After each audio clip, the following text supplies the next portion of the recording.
6h36 sur Europe 1, 228 morts, dont 73 Français. Début aujourd'hui du difficile procès du crash du vol Rio-Paris. C'était il y a 13 ans, le 1er juin 2009. Des sondes placées sous l'avion avaient gelé en vol, perturbant tout le fonctionnement de l'appareil qui avait plongé dans l'Atlantique. La compagnie Air France et le constructeur Airbus sont poursuivis pour homicide involontaire. Après des années d'enquête et d'expertise, les familles des victimes espèrent enfin obtenir des réponses.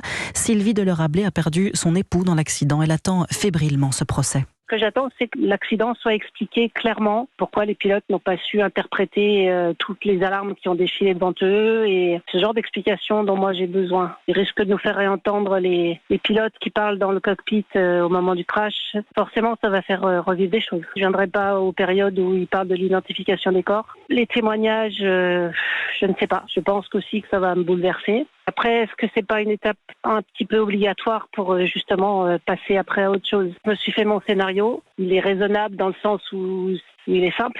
Maintenant, voilà. Sylvie Delerablé, joint par David Montagnier. Le procès du crash du Rio-Paris doit durer jusqu'au 8 décembre prochain.